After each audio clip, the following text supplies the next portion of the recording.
for people who can't be here. Perfect. Okay, I think it started. So welcome. Thanks for coming to our workshop. Very glad to have you guys, NPSP folks and non-NPSP folks alike. Yeah, before we get started, if anyone is having any initial R Studio troubleshooting problems, we're going to have some breakout rooms where you can go to work on those things. So we're going to start the code directly, assuming you have R Studio downloaded and open. I have a code file that I'm running from that's in the Google Drive from the link that I sent. You're welcome to follow along. Yeah, I guess there's no questions yet because we haven't started, but great. So if you are having trouble, feel free to head into a breakout room. Or if you have any questions, feel free to put them in the chat, or you can unmute yourself if you would like to ask it. So let me share my R screen. Okay, great.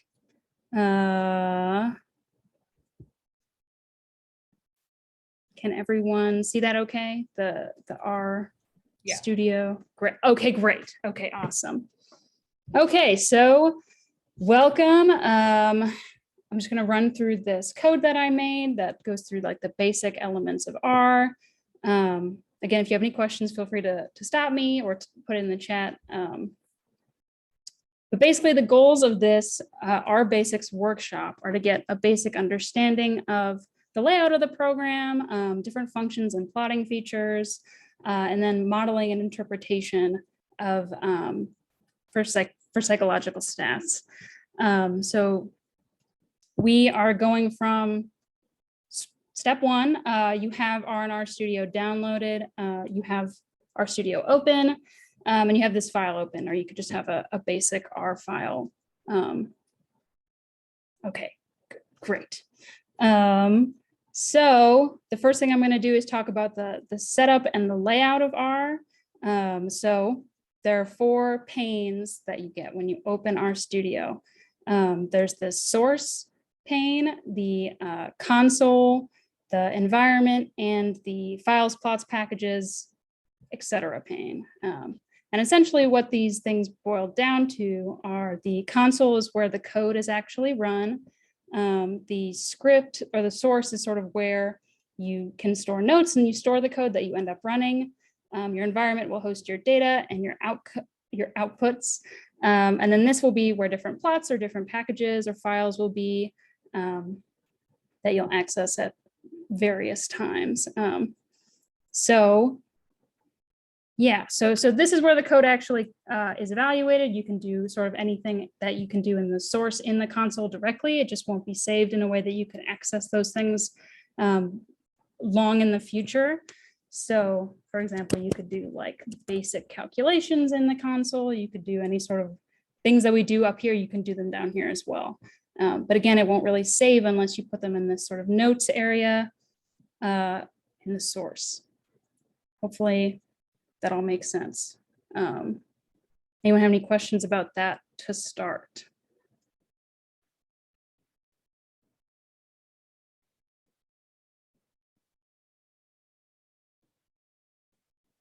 Okay, great. So we're going to do some setup stuff. So the packages that we're going to run are tidyverse and Palmer penguins, which will have the actual data set that we'll be using. Tidyverse is sort of a package that has all sorts of other packages looped into it. That's super useful, especially when you're starting out. So that includes like dplyr and ggplot, which are essentially what we'll be going through today. So you can install packages using this code right here, install that packages, and then the package name in quotes, and that will put it in your R Studio to be run. You have to install it first, and then it will be accessible to run in that that code. So you can also install packages in the packages tab. So if you go there and then you hit install, I have a bazillion packages, but you can install them right here by clicking install, and then it will take you to this sort of like, I assume you can see this little window with the install stuff in it. Great. Okay, yeah. So you can type in the package name right here, and then it will come up for you to install wherever your R is. So that's another way to do it. And once it's installed on your system, every time you open the program, open the file, you'll just need to load it using the library function. Yeah, because your R will know what you're talking about when you mention it again. So today we're going to be using the Palmer Penguins package, which has like a data set on penguins, which is lovely. But we won't be saving anything into like a data set itself. So if you want to upload your own data set or you want to use your own sort of data, that's a whole sort of separate process that we won't really get into today. But there's lots of data sets that come inherently in R itself. So if you run this data function, which also backing up, you can run stuff up here. If you select something, then you hit run. Yeah, or if you're on a Mac, I use command return a lot to run things. And I think there's a similar one for a PC, but yeah, so the data function that I just ran shows you the different sorts of data sets that are available in R itself, and different packages that you have installed or run or loaded so far. So there's lots that are inherently in the R itself that you wouldn't have to upload. But if you do want to work with your own data, you can do that as well. That's what most people do generally for science. And I won't get into it too much, but essentially, yeah, we'll be working with the data set that's already in R itself. This is some code I might get back to, but essentially you would read in a CSV file with your own data if you wanted to use some, and talk about that later maybe. Okay, any questions so far? Does that all make sense? Is that all being squared away as knowledge? Any questions? No, okay, great. Doing great. Okay, so then we're going to talk about some basic R functions. There's lots you can use to do all sorts of things with your data. So first, looking at the data, basically, this head function will show you the first couple rows of your data set. So backing up again, we will be using the penguins data set, which comes from the Palmer Penguins package. So it's called penguins. So anytime we want to call that data set itself, we use penguins to do that. So the head function will show you the first couple rows in the console. So we can see that the penguins data set is made up of all these columns and all these rows. So every column is sort of a variable and every row is an individual penguin in this case. And head will show us the top most parts. So you can just get a sort of a sense of how your data is looking. Tail does sort of the opposite on the bottom part of the data. We got this right here. And then a very useful function is the summary function, which will show you these basic statistics for all your different variables in the data set. So we got the species of penguin, the island, all these different sort of quantitative variables, penguin sex, all that sort of stuff. The other useful thing for looking at data sets in R is the select and the filter functions. So the select function will take particular columns of a data set for you to look at, and the filter function will take particular rows. So the way that you would do that is you would first mention the data set, and then you would mention the column names that you want to select out to look at. So in this case, we can see just the species, the island, and the sex columns of the data set. In the filter case, you're picking a particular variable, and then you want to pick a particular value of that variable to pull out only those rows. So in this case, we're only looking at the Gen2 penguins, right here. And then you can see we only pulled out the Gen2. Hopefully that's the right way to say it, but that we pulled out those rows of those penguins. Yes, okay. So any questions on that? That's sort of a big thing when you're trying to look at particular elements of your data set.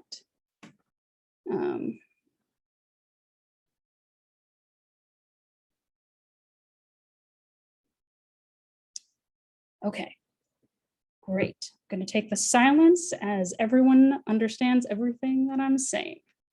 So next, I'm going to talk about a really important part of R, bless you, a really important part of R that I use a lot, and I know a lot of people do as well, is piping.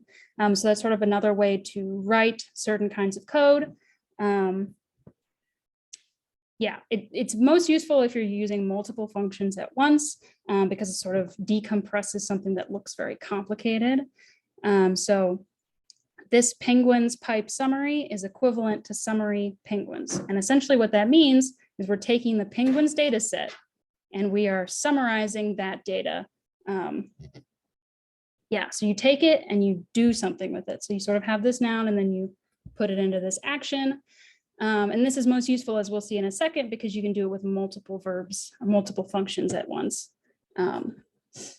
Yeah, so because you use penguins up here, you don't have to again put it in the summary parentheses.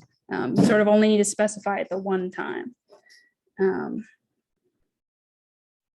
Okay, so my example for this, just to start out at piping, multiple steps, is we have this round square root 14. And what that essentially means is we're taking the square root of 14 and then we're rounding it to the, in this case, I think it goes to the nearest whole number. So it's sort of an inside out parentheses, sort of like algebra. And then when you run that is 4.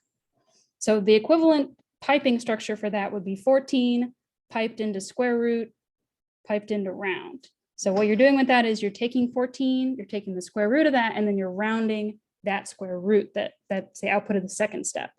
And that, as we can see, will also be equal to 4. Okay, that is different than if you take 14, you pipe it into round, and then you pipe it into the square root. That will actually give you a different answer because you're doing the steps in a different order. And that would be the same up here if you put square root of round of 14. That would be a different outcome. So you're taking 14, you're rounding it, which would still be 14, and then you're taking the square root, but you're getting this sort of non-rounded answer.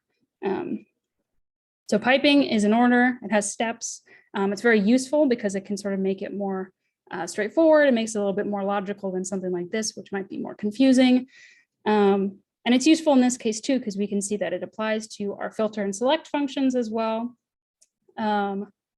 So instead of specifying a data set in this case, this is the more complicated way to write it, but you would select these 3 columns from the data set as sort of the data that you're working with. And then you would filter by Gen2 species. So that's sort of a multi-step process that's in one line. It's kind of complicated.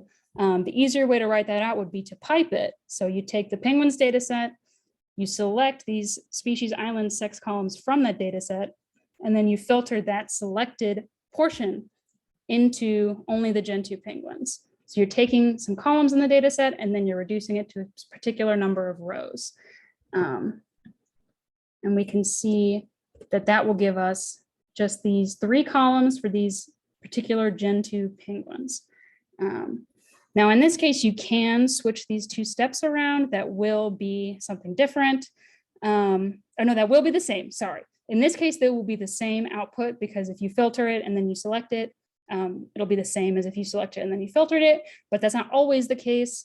So I would be sure to be extra careful when you're doing any sort of piping. Yeah, so in this case, it'll give us the same output. Okay, great. Any questions on piping? A lot of the rest of the code that I have involves piping. So if anyone is unclear about what that is, what's going on, we can talk about it.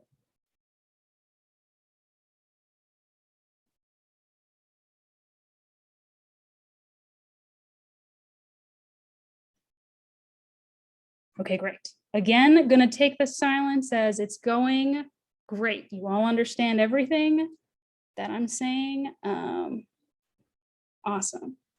Okay, So the next thing I want to talk about is saving things to variables. So this is essentially what you would do if you loaded a data set, if you wanted to save a particular thing that you did into like a variable that you can call later. That happens like this. So you would use an equal sign or this sort of one-way arrow, and that will save it to whatever it is that it's pointing at. So we're taking penguins, we're filtering the Gen 2 species, and then we're selecting these 3 columns, and then we're saving that into something that we can actually use and analyze later on. So this is the same thing we ran before, but now we can see it's a part of our environment.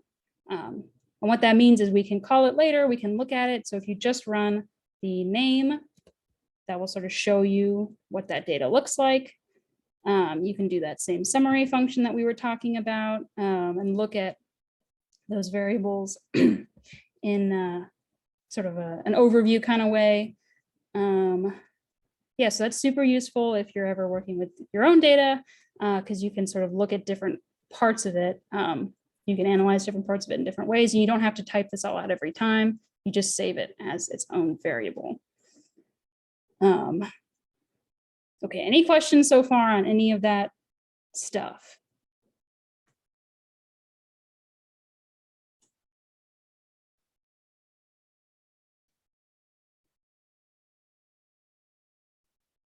Okay, great.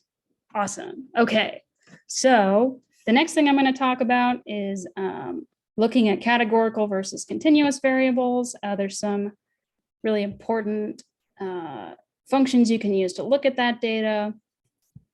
So in this case, I'm going to talk about count, which is for categorical variables, and I'll show you how to count particular parts of a variable that is categorical. Said it many times. So in this case, we're taking penguins and we're getting a count of the sex variable. Again, because we already called the data set, you don't have to put it back into this function. That's what the piping is for. So when you run this, well, this was happening to me earlier. It might be because I have something else loaded, but this is what it should look like. Hopefully it looks like that for you. Essentially, it's showing us a count of the female and the male penguins. There's 11 NAs, so there must be some missing data. Yeah, super useful if you're just trying to get a count of a particular variable. Any questions on that? Was that code working for people? I think, yeah, I might have too many packages loaded, so I was trying to run a different count, which should not be an issue if you just have tidyverse and the penguins data set up.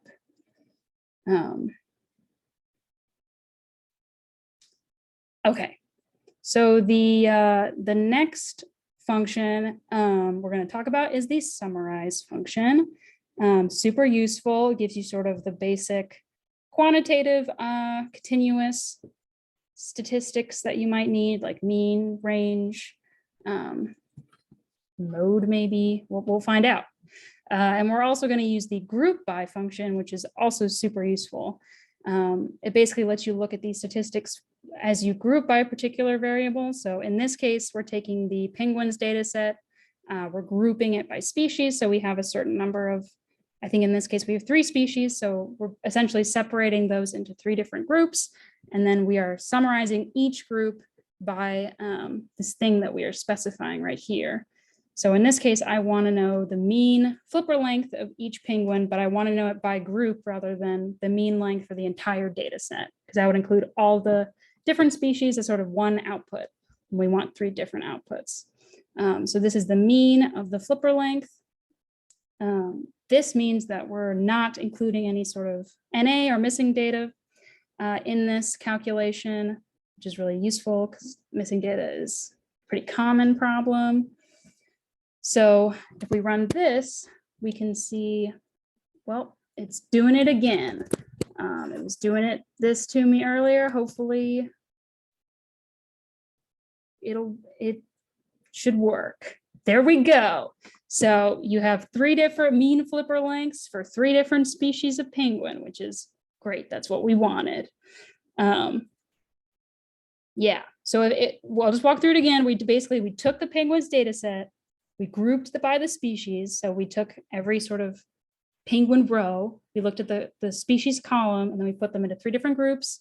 And then we took the mean of the flipper length within those 3 groups. So that's really useful if you're trying to figure out what, how different things look by different sort of continuous variables. And we can see here that the Gen 2 have the biggest mean flipper length. This one has the lowest. Any questions about that? Any questions about the count or the summarize functions?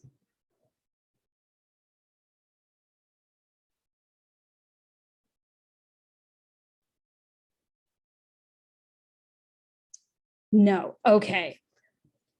Okay, cool. Great. Okay, so now I'm going to talk about plotting. What I use for my plots is ggplot. That's a lot of people use ggplot. It's not the only way you can plot things in R, but it is a big one. And essentially the way that ggplot works is you take a data set, you take some variables that you want to plot, and then you use a geom, which will be the sort of shape or function of the plot itself, which will make sense in a second. So in this case, we're going to do a scatter plot. So we're going to use geom point. And then sort of the default theme that I use is this theme right here, which is not necessary, but it's more an aesthetic choice. So in this particular set of code, we're going to be looking at the penguins data set, and we want to code the flipper length on the x-axis and the body mass on the y-axis. So we have that in this sort of aesthetic group, this aesthetic function within the ggplot function itself. And that's how you would want to plot different elements that you're choosing. And then we're just adding this point on it, which will be the actual outcome of the function. And I will run that to show you what it looks like. So here we go. This is the output. This is the plot right here. We can see that it looks like as flipper length gets bigger, it gets longer, we have a bigger body mass, which makes sense because as penguins get bigger, their flippers probably get longer. Great. So that makes sense. The next thing I want to talk about ggplot is essentially that if you add more than one geom on each other, which is totally possible, like if you wanted to have points and a line, they will plot in the order that you write them. So if you put the geom point first, and then you put, this is going to create a line that will fit the data. It's called geom smooth. The line will be on top of the points. So if I run this, it's going to be identical, but with the line on it, hopefully. Yes. The other thing I did that I forgot to mention for this plot is I added some aesthetics to the geom point. So ggplot is really good if you want to sort of customize different elements that specifically go into the visuals of the plot. So in this case, I mentioned I wanted the color of the points to be red, and I actually wanted them to be a little bit bigger so they were easier to see. But there's lots of different ways that you can customize points or lines or sort of any geom that you end up using in a ggplot.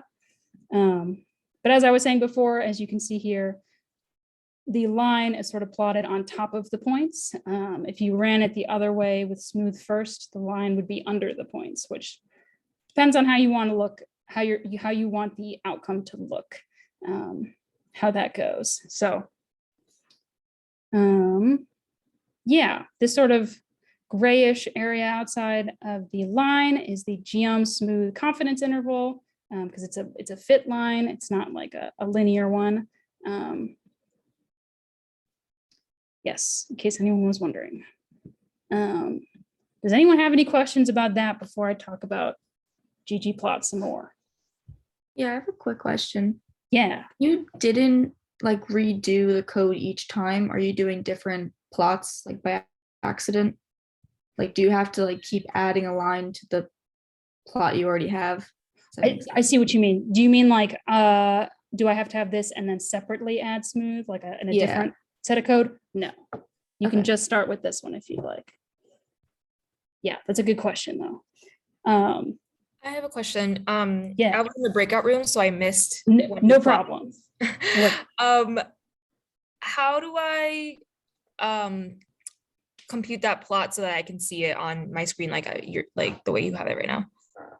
Yeah, so if you, okay, we'll go back. Do you have the libraries installed? These two sort of packages run? I think so. How do I confirm that? Yeah, so I have Tidyverse, Palmer Penguin, Palmer Penguins. yeah, that's great. I think they should be in this packages tab. If you have them loaded, there'll be like a little check next to the package, if I'm not mistaken. I have, like I mentioned before, I have a bazillion packages. So if you're new to R, there should just be these two. And if those are checked, that means they're run, they're loaded, they're ready to go. Yeah. So like I mentioned before, basically the Palmer Penguins package includes the Penguins data set that we've been using. Mhm. So that won't be over here, but you can just use it. It's sort of an inherent data set to that package. And to get this particular plot, you just have to run this code right here. Okay. Yeah, no, and for this, you can tell because the colors, the points are red. Yeah, does that help? Is that Yeah. answer your question? I'd be happy to go through the code again, but Yeah, no, that helps. I just wanted to make sure if like I just needed to run it if we did something extra beforehand. oh no, that's a great question. No, because yeah, if we did end up sort of manipulating a saved variable or a function, yeah, that would go here. Or if we had like a different variable we wanted to use, that's a great question. No, this is just from the Penguins data set itself. Oh, okay. Yeah. Thank you. That no problem. That's a great point. Yeah, I guess as like an example of that real quick, I can show you. We have this Gen2 variable saved. So if you didn't have like a data set that you wanted to look at only a particular part of the data set, or you wanted to look at that data set itself, you could just put that in. That would be the data that you would put in here. And this plot should be different because it's only, oh, we can't use that particular subset because I did not include flipper length in there. So never mind. But essentially, if you wanted to do that, I think we did Gen2 we have island insects, which I guess we could do species. No, none of those are continuous, so we actually can't do that. But if you wanted to, all you would have to do is replace the data input and the sort of X and Y to be the appropriate variables that you would want to look at. Okay, great. Any other questions about ggplot stuff? I'm going to talk about it a little bit more, but happy to stop and talk about it. If anyone has any other questions.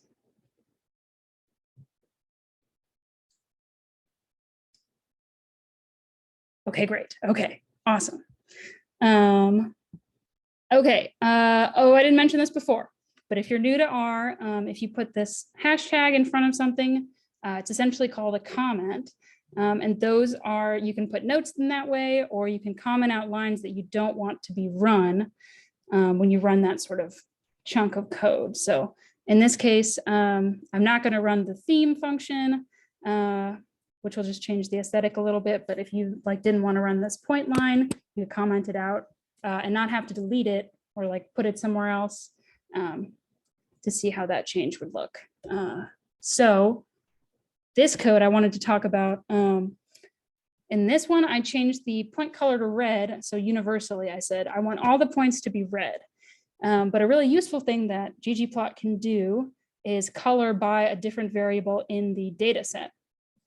So in this case, we have the data set as penguins, we have the X is flipper length, the Y is body mass, and then we're telling ggplot that we want the points to be colored by species of penguin.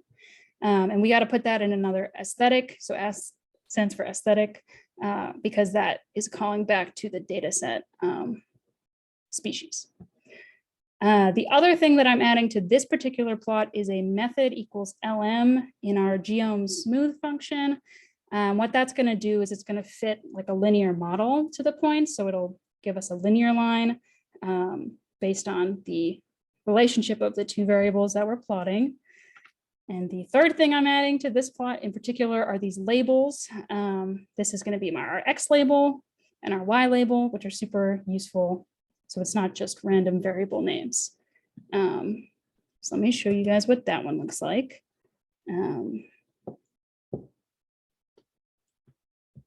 Great, okay. So the aesthetic looks a little bit different because we commented out the theme function. We have the colors by species. The legend will be automatically sort of created for us. And then we have this linear line based on the relationship of flipper length and body mass. So it does look pretty linear like we saw before. And it seems that the Gen 2 penguins are really this upper end, and then the other two are sort of this lower section. And then we can see the axis labels are also in there, which is good. Does anyone have any questions about any of that stuff I just did? It's sort of like 3 things at once, but they were hopefully not too complicated.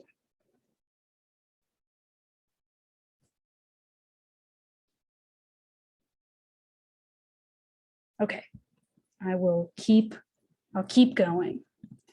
Okay, so the sort of last coding thing that I wanted to talk about is the linear regression, linear modeling in R, which is super useful if you're trying to do psychological stats, psychology, science. And essentially what we're going to do is based on this sort of graph that we just got, we can tell that it looks like flipper length and body mass are linearly related, or at least that should be a pretty good fit. So we're going to regress flipper length on body mass. So we're going to predict this sort of body mass, or no, we're going to predict flipper length by this sort of body mass variable using data penguins and this LM function. Okay, I'm going to run that. So then we can see that that shows up in our environment as an object that we can look at if we just run the object name itself again. And we can see this intercept and this slope output,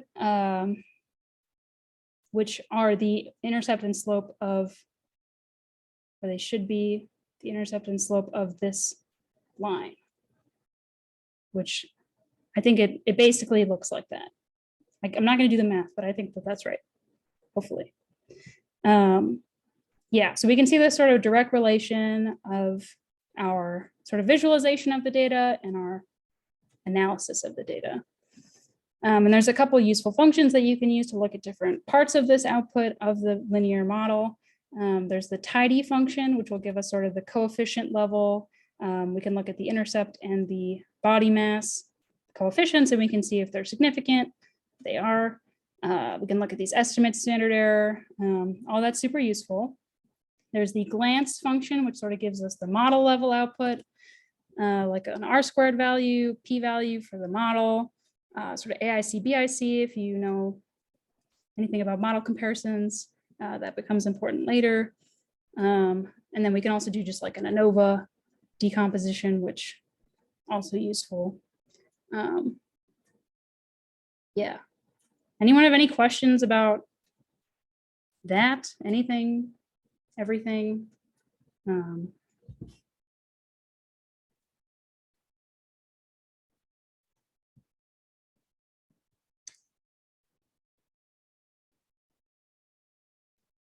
Okay. If no one has any questions, I did make a couple exercise questions that are just sort of replacing different things that we've talked about to see if you can try to figure out how to do those on your own. I'd be happy to talk about those. If anyone had a chance to look at it or want to look at it now, we can wait a couple minutes and discuss them. Yeah. Sarah, I'm so sorry to interrupt. No. For glance, everybody Yes. is going to need to have Broom.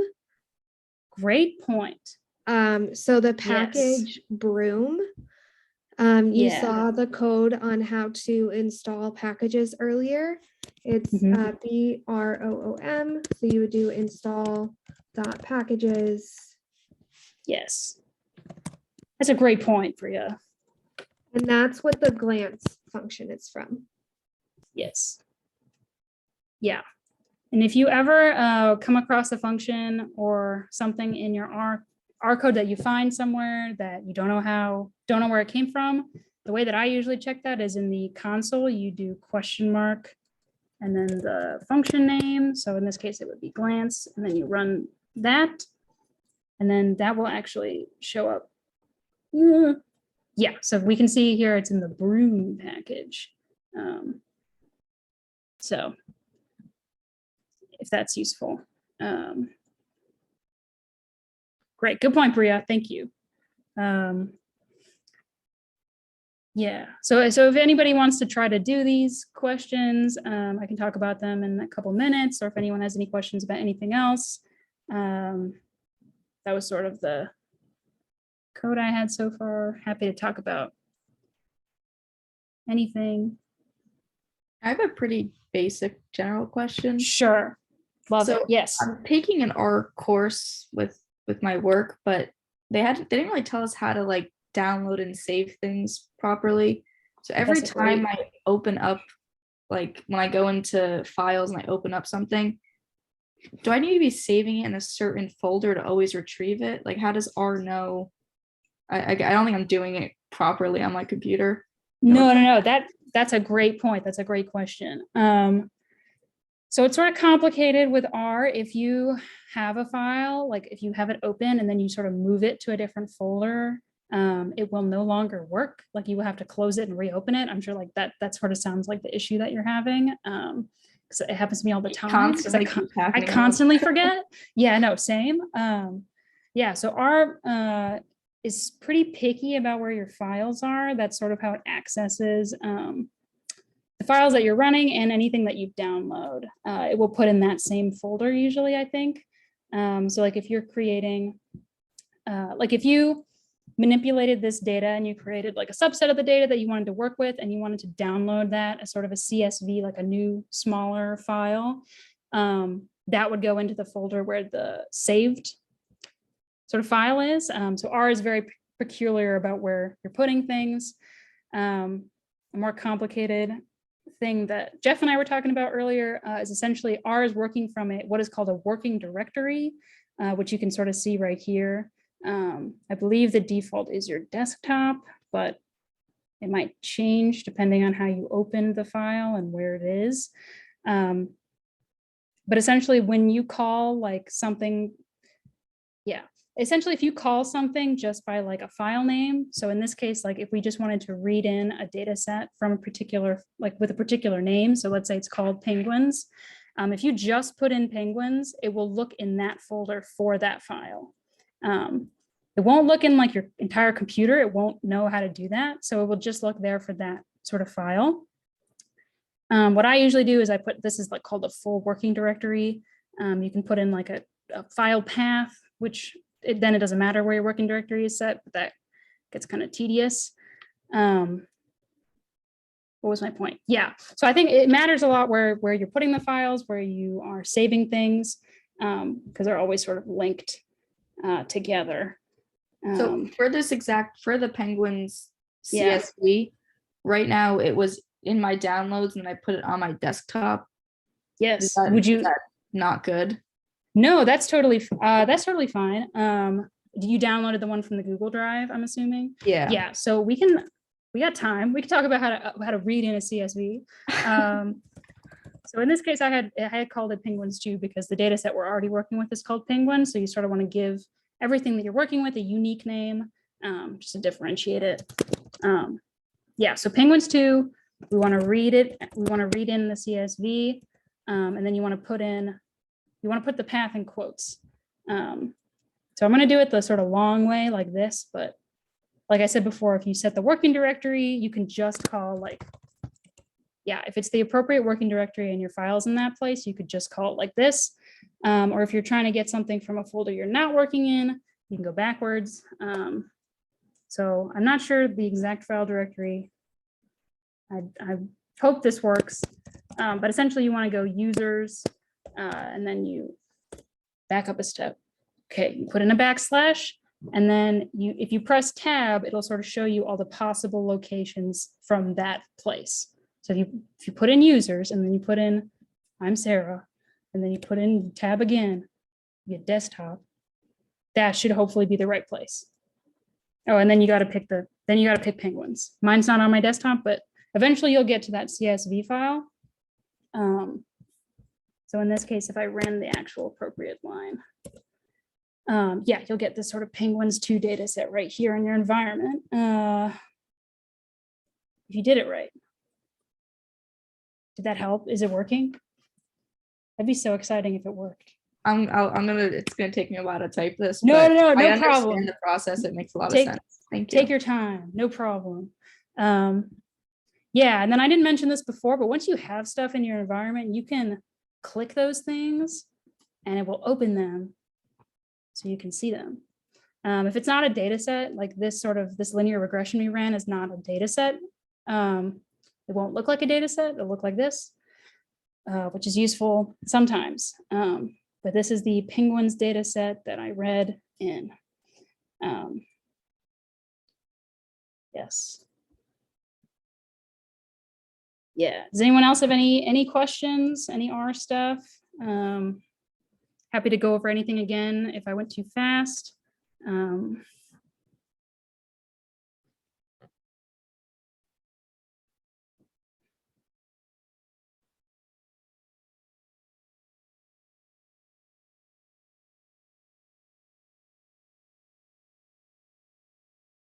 We could talk about the exercises if anyone wants to do those. Try out your R skills.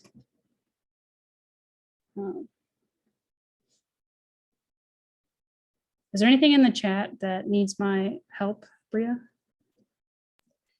Not currently. Okay, We okay. do have one question that I'm working on trying to figure out how to answer. Oh, okay. And that's if you need to define each word for your variables. And I am not quite sure, Michaela, if you wanted to go ahead and ask that question directly, we can probably answer it for you. Yeah. Oh, thank you so much. Yeah.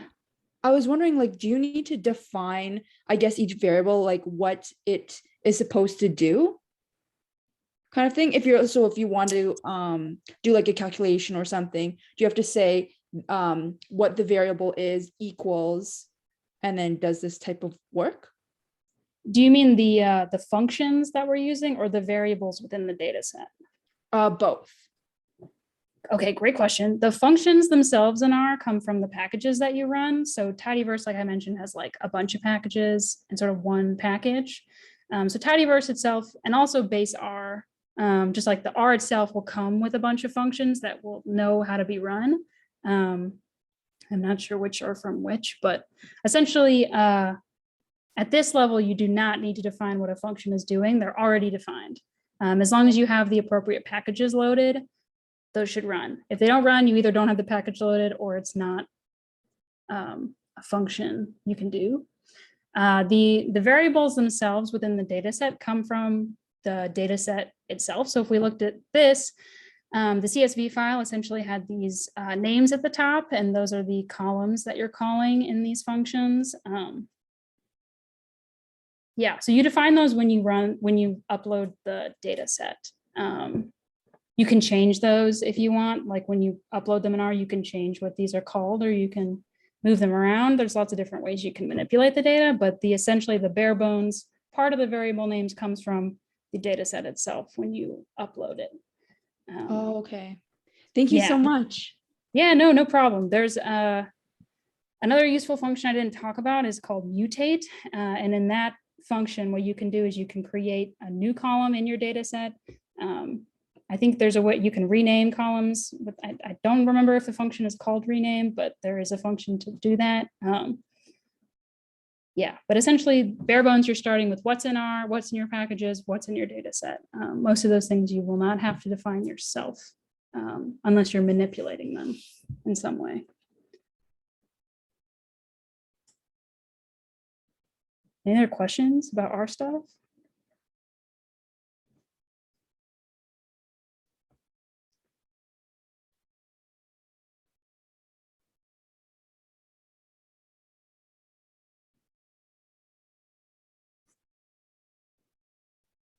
Okay, I mean, we could talk about the exercises if people want to look at those. I made a key that I can put in the folder later. But if anyone wants to take a crack at how to do these, we'd be happy to go through them if anyone would like to do that. Yeah, that'd be great. Great, great, awesome. Okay. So does anyone have any clues, any ideas on how to start filtering the penguins that are only on Dream Island? Any thoughts? Any steps?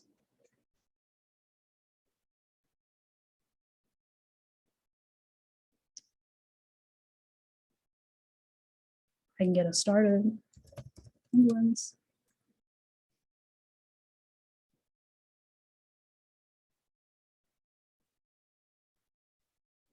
Okay, I'll do another one. Pipe.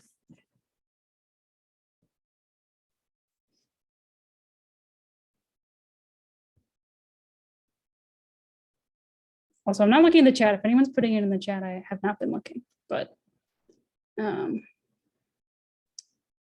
You're good. We're doing great in the chat. oh, sick. Okay, great. Okay, cool. Okay. Anyone have, well, I was going to ask what function you use for this, but the answer is filter. Does anyone know what to do next? What goes in the filter? Any thoughts?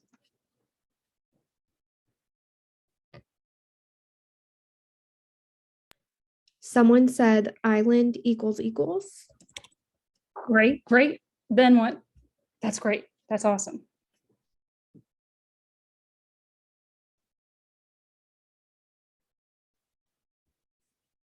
And another one said Dream Island. Great work. Is that in, I'm assuming not in quotes or not? We have one that said in quotes and one that did not. Okay, the correct answer is in quotes in this case, because we're talking about something that's in the data set that's not the variable name. I didn't talk about that very much, but the way that the filter will work is it looks at the column island and it will only take the ones with this particular quote in it. So I can't remember exactly what the dream, let me look at the summary of the penguins again. Make sure I'm putting in the dream right. Okay, so it's just dream. So we're going to put in dream. All right, great work. We did it. I think we did it. Great job. Okay. Does anyone know how to find the mean bill depth for the female and male penguins in the data set? So any thoughts? Would love to know.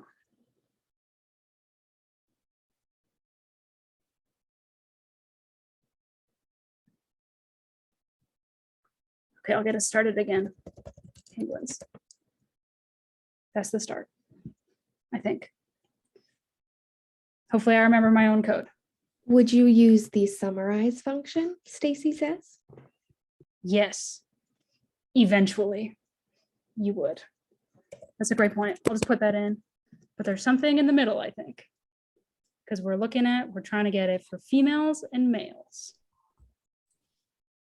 Oh, so sorry, I can just talk. Would you Go for it. Yes. would you include the group by? Yes, you would. Yes, And you then would. you would say sex. Yes, Okay. that's right. Great job. Okay, great. Nice. So we're grouping it by sex so we can get the mean bill depth. That part's sort of complicated. Let me make sure. I'll just copy this. But essentially, you're looking at, this is something that you define because we're putting an equal sign in front of it. Here, I'll show you. So we're summarizing and we want the output to be called, in this case, mean bill, or whatever you want. You can actually call that anything. And in this case, we don't want flipper length. We want bill length, bill depth. And then let's see if it worked. It didn't. Hold on. Let's see if it worked. It did. Great job. We got mean bill for male, female, and those 11 that did not have a gender. Great job. Good work, everyone. Okay, this one was sort of a challenge. We can come back to it, but it's a new geom. We can talk about box plot a little bit. let's see, I don't know if we should skip that one. We'll skip it for now. Does anyone want to tell me how to regress bill depth on bill length? This is the linear model we talked about before.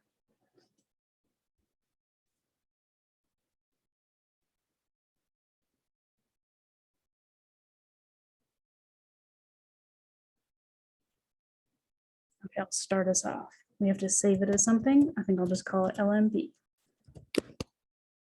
Okay. Any thoughts on what should go in the LM function?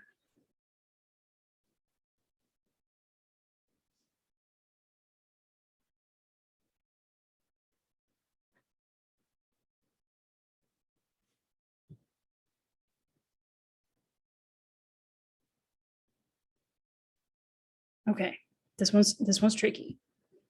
So like we mentioned before, we're regressing flipper length on body mass. So the first thing you want to put is bill depth. And then we're regressing that on bill length.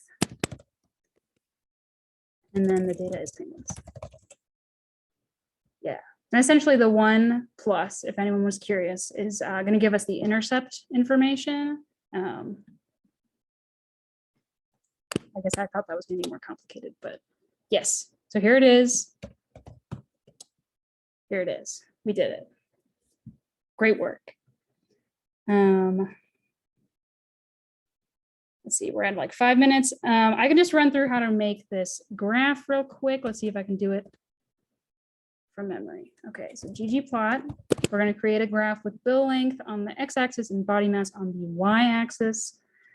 So data equals penguins, so always got to specify what the data set is. Aesthetic, the x is bill length. Y is body mass. And then we want to add, I just said a graph. We'll do GM point. That'll give us the points. Color the points by sex. Again, we have that aesthetic call because it's something to do with the data set. Color equals sex. And then the shape of the points is similar. You do shape equals sex. And then that will also change the points by color and by shape. Nice. They got little red circles, little blue triangles. So that's useful if you want to really heavily differentiate these different groups. Yeah, and then real quick, I can talk about a box plot. So ggplot, we have data equals penguins. The aesthetic call, y is bill depth. X is mean bill.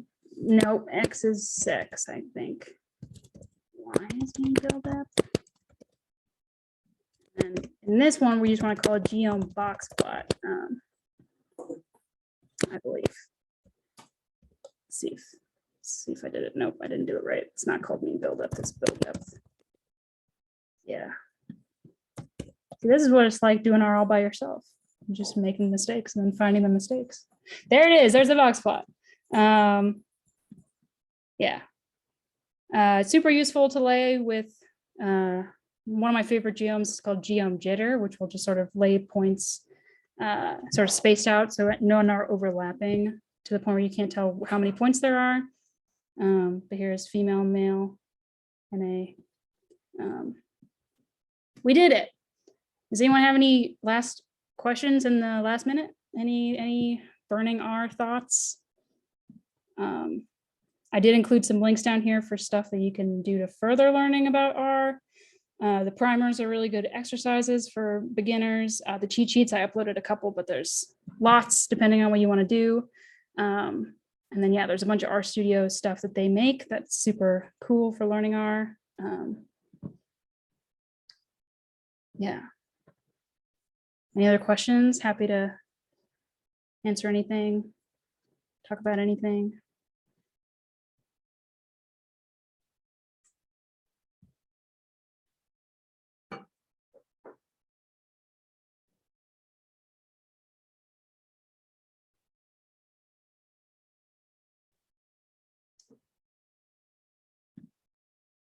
All right, well, if you don't have any other questions, you can feel free to go if you'd like. You can feel free to email me if anything comes up. You have any further questions?